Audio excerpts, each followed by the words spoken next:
students, good morning. How are you today? I hope all of you stay healthy and happy. Well, before we start our lesson, let's prepare ourselves.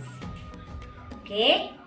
Nah, our topic today about tema 5 pahlawanku, subtema 3 sikap kepahlawanan, pembelajaran yang kedua.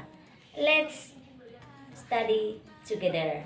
Mari kita belajar bersama. Hubungan antar sudut. Nah, sudut itu adalah daerah yang dibatasi oleh dua garis yang bertemu pada satu titik. Mari kita amati gambar ini ya nak. Ini ada dua buah garis, yaitu garis AB dengan garis BC yang saling berpotongan atau bertemu sehingga membentuk sudut. Sudut apa di sini? Sudut B ya nak. Oke, itu dia hubungan antar sudut.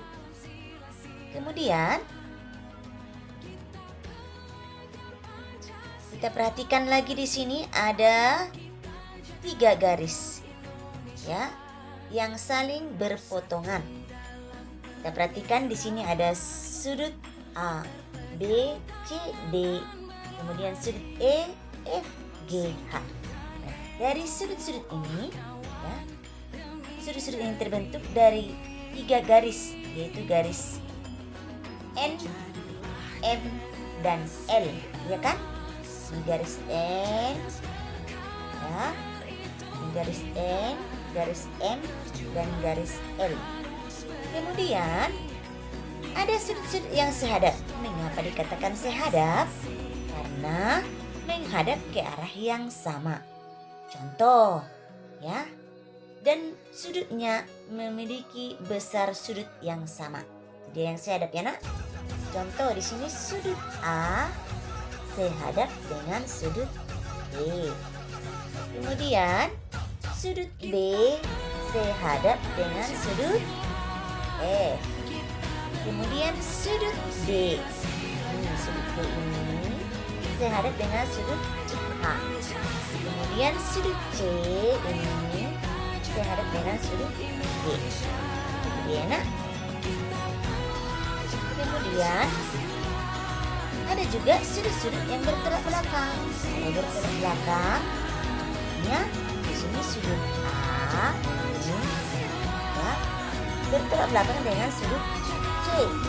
Sama ya nak, bertolak belakang dan besar sudutnya juga sama, ya. Dari gambar ini ya nak.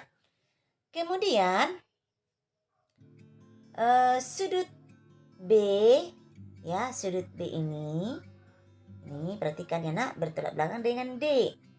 Kemudian sudut E ini bertolak belakang dengan dengan G.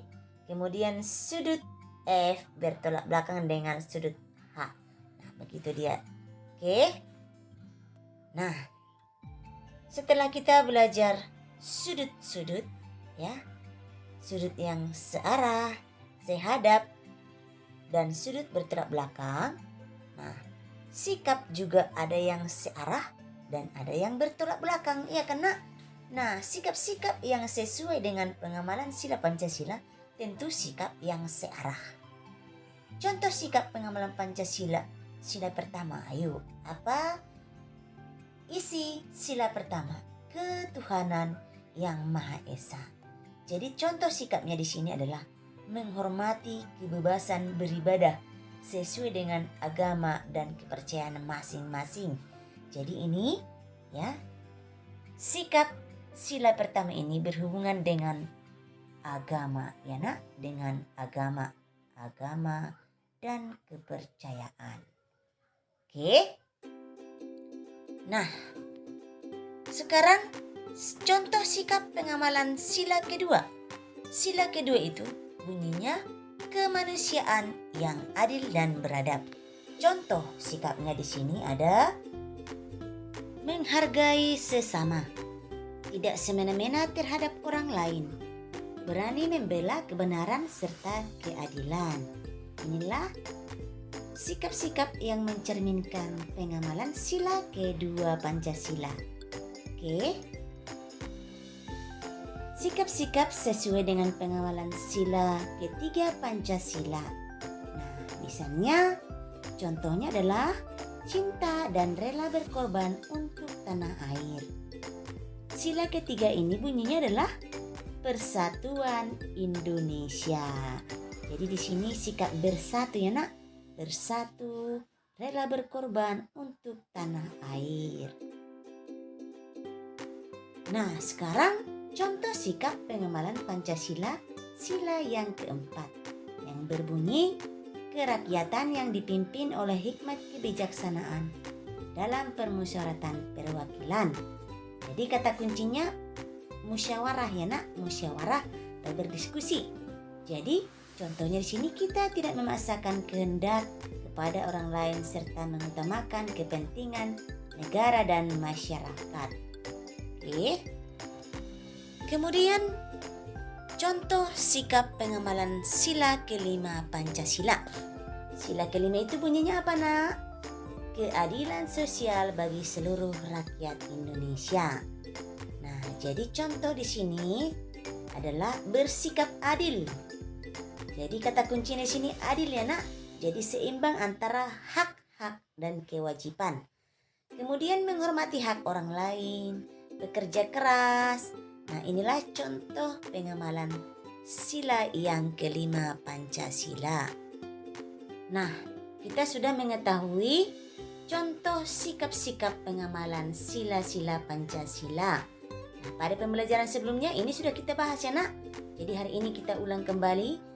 Mudah-mudahan anak-anak MEM semakin memahami nilai-nilai Pancasila sehingga nantinya akan menjadi pelajar Pancasila. Oke, anak-anak MEM yang terkasih, thank you.